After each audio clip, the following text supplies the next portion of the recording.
Chapter 7. Home Again.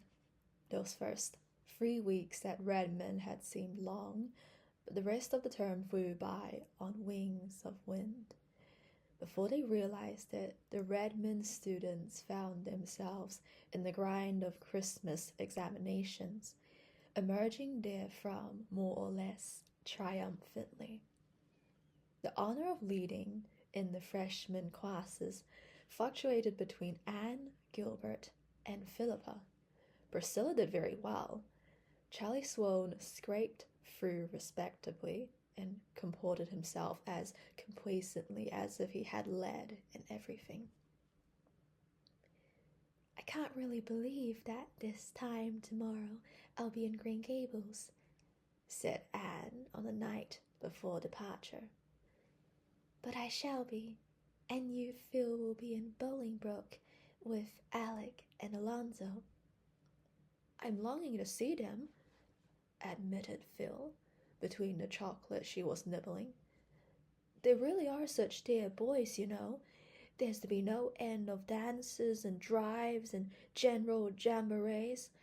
I shall never forgive you, Queen Anne, for not coming home with me for the holidays." "Never means 3 days with you, Phil. It was dear of you to ask me, and I'd love to go to Bolingbroke some day, but I can't go this year. I must go home. You don't know how my heart longs for it." "You won't have much of a time," said Phil scornfully. "There'll be 1 or 2 quilting parties, I suppose, and old gossips will talk you over to your face and behind your back. You'll die of lonesomeness, child." "In Avonlea?" said Anne, highly amused. "Now, if you come with me, you have a perfectly gorgeous time. Bolingbroke would go wild over you, Queen Anne. Your hair and your style and everything. You're so different. You'd be such a success, and I would bask in reflected glory, not the rose, but near the rose. Do come after all, Anne. Your picture of social triumphs is quite fascinating, Phil, but I'll paint one to offset it. I'm going home to an old century farmhouse, once green, rather faded now, set among leafless apple orchards. There's a brook below, and a December fir wood beyond, where I've heard harps swept by the fingers of rain and wind. There is a pond nearby that will be grey and brooding now. There will be 2 oldish ladies in the house, one tall and thin, one short and fat, and there will be 2 twins, one a perfect model, the other what Mrs. Lynde calls a holy terror. There will be a little room upstairs over the porch where old dreams hang thick, and a big, fat, glorious feather bed, which will almost seem the height of luxury after a boarding-house mattress. How do you like my picture, Phil?" "It seems a very dull one," said Phil with a grimace. "Oh, but I've left out the transforming thing," said Anne softly. "There'll be love there, Phil, faithful, tender love, such as I'll never find anywhere else in the world. Love that's waiting for me. That makes my picture a masterpiece, doesn't it? Even if the colors are not very brilliant." Phil silently got up, tossed her box of chocolates away, went up to Anne, and put her arms about her. "Anne, I wish I was like you," she said soberly. Dinah met Anne at the comedy station the next night, and they drove home together on the silent, star-sown depths of sky. Green Gables had a very festal appearance as they drove up the lane. There was a light in every window, the glow breaking out through the darkness like flame-red blossoms swung against the dark background of the haunted wood. And in the yard was a brave bonfire, with 2 gay little figures dancing around it, one of which gave an unearthly yell as the buggy turned in under the poplars.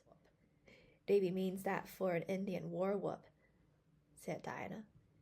Mr. Harrison's hired boy taught it to him, and he's been practicing it up to welcome you with. Mrs. Lenz says it has worn her nerves to a frazzle. He creeps up behind her, and then lets go. He was determined to have a bonfire for you, too. He's been piling up branches for a fortnight and pestering Marilla to be let pour some kerosene oil over it before setting it on fire. I guess she did by the smell, though Mrs. Lynde said up to the last that Davy would blow himself and everybody else up if he was let. Anne was out of the buggy by this time, and Davy was rapturously hugging her knees, while even Dora was clinging to her hand. "Isn't that a bully bonfire, Anne? Just let me show you how to poke it. See the sparks? I did it for you, Anne, 'cause I was so glad you were coming home." The kitchen door opened and Marilla's spare form darkened against the inner light. She preferred to meet Anne in the shadows, for she was horribly afraid that she was going to cry with joy. She stern, repressed Marilla, who thought all display of deep emotion unseemly. Mrs. Lynde was behind her, sonsy, kindly, matronly as of yore. The love that Anne had told Phil was waiting for her, surrounded her and enfolded her with its blessing and its sweetness. Nothing, after all, could compare with old ties, old friends, and old Green Gables. How starry Anne's eyes were as they sat down to the loaded supper table, how pink her cheeks, how silver clear her laughter. And Diana was going to stay all night, too. How like the dear old times it was, and the rosebud tea set graced the table. With Marilla, the force of nature could no further go. "I suppose you and Diana will now proceed to talk all night," said Marilla sarcastically as the girls went upstairs. Marilla was always sarcastic after any self-betrayal. "Yes," agreed Anne gaily. "But I'm going to put Davy to bed first. He insists on that." "You bet," said Davy as they went along the hall. "I want somebody to say my prayers to again. It's no fun saying them alone." "You don't say them alone, Davy. God is always with you to hear you." "Well, I can't see him," objected Davy. "I want to pray to somebody I can see, but I won't say them to Mrs. Lynde or Marilla, dear, now." Nevertheless, when Davy was garbed in his gray flannel nightly, he did not seem in a hurry to begin. He stood before Anne, shuffling one bare foot over the other, and looked undecided. "Come, dear, kneel down," said Anne. Davy came and buried his head in Anne's lap, but he did not kneel down. "Anne," he said in a muffled voice, "I don't feel like praying after all. I haven't felt like it for a week now. I didn't pray last night nor the night before." "Why not, Davy?" asked Anne gently. You won't be mad if I tell you?" implored Davy. Anne lifted the little gray flannelled body on her knee and cuddled his head on her arm. "Do I ever get mad when you tell me things, Davy?" "No, you never do, but you get sorry, and that's worse. You'll be awful sorry when I tell you this, Anne, and you'll be ashamed of me, I suppose." "Have you done something naughty, Davy, and is that why you can't say your prayers?" "No, I haven't done anything naughty yet, but I want to do it." "What is it, Davy?" I want to say a bad word, Anne," blurted out Davy with a desperate effort. I heard Mr. Harrison's hired boy say it one day last week, and ever since I've been wanting to say it all the time, even when I'm saying my prayers." "Say it then, Davy." Davy lifted his flushed face in amazement. "But Anne, it's an awful bad word." Say it.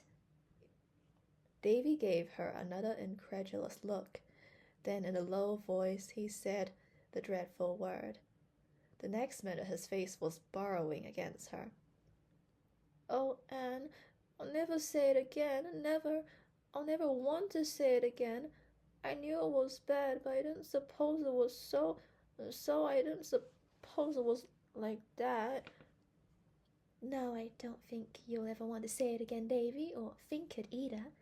And I wouldn't go about much with Mr. Harrison's hired boy if I were you. "He can make a bully war whoops," said Davy, a little regretfully. But you don't want your mind filled with bad words, do you, Davy? Words that will poison it and drive out all that is good and manly. "No," said Davy, owl-eyed with introspection. Then don't go with those people who use them. And now, do you feel as if you could say your prayers, Davy? "Oh, yes," said Davy, eagerly wriggling down on his knees. "I can say them now, all right. I ain't scared now to say if I should die before I wake, like I was when I was wanting to say that word." Miss Lavendar and Mr. Irving are settled in their new home now, reported Anne. I'm sure Miss Lavendar is perfectly happy. I know it by the general tone of her letter. But there's a note from Charlotta the Fourth. She doesn't like Boston at all, and she is fearfully homesick. Miss Lavendar wants me to go through to Echo Lodge some day while I'm home and light a fire to air it and see that the cushions aren't getting moldy. I think I'll get Dinah to go over with me next week, and we can spend the evening with Theodora Dix. I want to see Theodora. By the way, is Ludovic Speed still going to see her? "They say so," said Marilla, "and he's likely to continue it. Folks have given up expecting that courtship will ever arrive anywhere." "I'd hurry him up a bit if I was Theodora, that's what," said Mrs. Lynde, and there is not the slightest doubt but that she would. The visit to Echo Lodge was not the least pleasant of many pleasant holiday outings. Anne and Dinah went back to it by the old way of the beech woods, carrying a lunch basket with them. Echo Lodge, which had been closed ever since Miss Lavendar's wedding, was briefly thrown open to wind and sunshine once more, and firelight glimmered again in the little rooms. But the perfume of Miss Lavendar's rose bowl still filled the air. It was hardly possible to believe that Miss Lavendar would not come tripping in presently, with her brown eyes a-star with welcome, and that Charlotta the Fourth, blue of bow and white of smile, would not pop through the door. Paul, too, seemed hovering around with his fairy fancies. It really makes me feel a little bit like a ghost, revisiting the old-time glimpses of the moon, laughed Anne. Let's go out and see if the echoes are at home. Bring the old horn. It is still behind the kitchen door. The echoes were at home, over the white river as silver clear and multitudinous as ever, and when they had ceased to answer, the girls locked up Echo Lodge again and went away in the perfect half-hour that follows the rose and saffron of a winter sunset. Chapter 8. Anne's First Proposal. The old year did not slip away in the green twilight with a pinky yellow sunset. Instead, it went out with a wild white bluster and blow. It was one of the nights when the storm wind hurtles over the frozen meadows and black hollows, and moans around the eaves like a lost creature, and drives the snow sharply against the shaking panes. Just the sort of night people like to cuddle down between their blankets and count their mercies, said Anne to Jane Andrews, who had come up to spend the afternoon and stay all night. But when they were cuddled between their blankets in Anne's little porch room, it was not her mercies of which Jane was thinking. "Anne," she said very solemnly, "I want to tell you something, May I? Anne was feeling rather sleepy after the party Ruby Gillis had given the night before. She would much rather have gone to sleep than listen to Jane's confidences, which she was sure would bore her. She had no prophetic inkling of what was coming. Probably Jane was engaged too. Rumor averred that Ruby Gillis was engaged to the Spencer Vale schoolteacher about whom all the girls were said to be quite wild. I'll soon be the only fancy-free maiden of our old quartet, thought Anne drowsily. Aloud she said, Of course. Anne, said Jane, still more solemnly, what do you think of my brother Billy? Anne gasped over this unexpected question and floundered helplessly in her thoughts. Goodness, what did she think of Billy Andrews? She had never thought anything about him. Round-faced, stupid, perpetually smiling, good-natured Billy Andrews. Did anybody ever think about Billy Andrews? I don't understand, Jane, she stammered. What do you mean exactly? Do you like Billy? Asked Jane bluntly. Why, yes, I like him, of course, gasped Anne, wondering if she were telling the literal truth. Certainly she did not dislike Billy, but could the indifferent tolerance with which she regarded him when he happened to be in her range of vision be considered positive enough for liking? What was Jane trying to elucidate? Would you like him for a husband? Said Jane calmly. A husband? Anne had been sitting up in bed, the better to wrestle with the problem of her exact opinion of Billy Andrews. Now she fell flatly back on her pillows, the very breath gone out of her.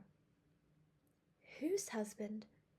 Yours, of course, answered Jane. Billy wants to marry you.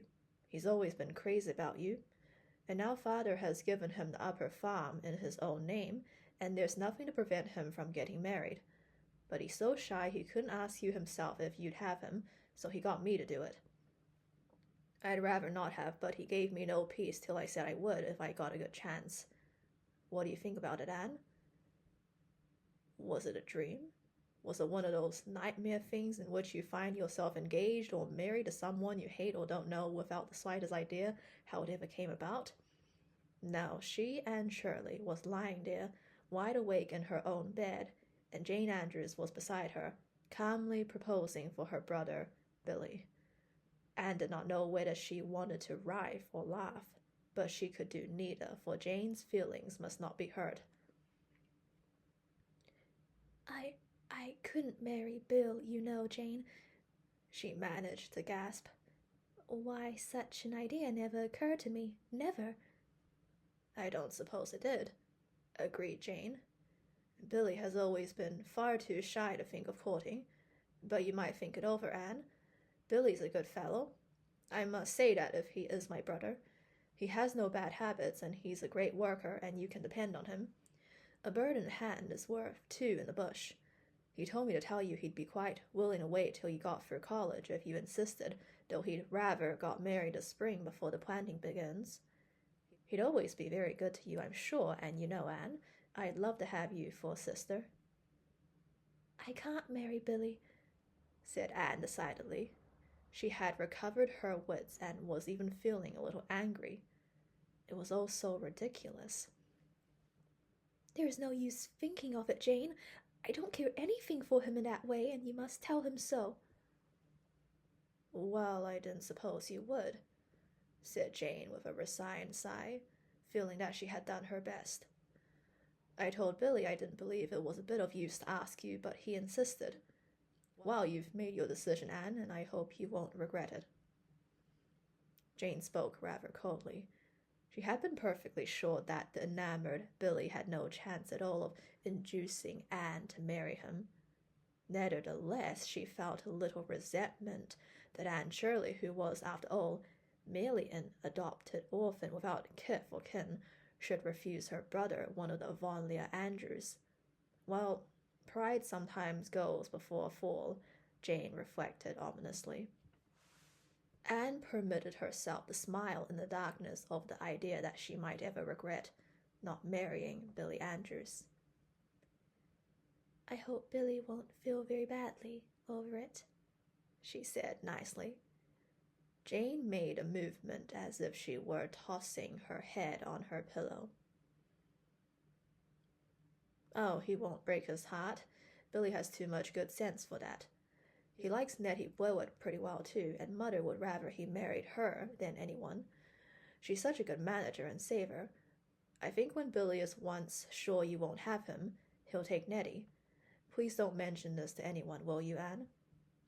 Certainly not, said Anne, who had no desire whatever to publish abroad the fact that Billy Andrews wanted to marry her, preferring her, when all was said and done, to Nettie Blewett. Nettie Blewett! And now I suppose we'd better go to sleep, suggested Jane. To sleep went Jane easily and speedily, but though very unlike Macbeth in most respects, she had certainly contrived a murderous sleep for Anne.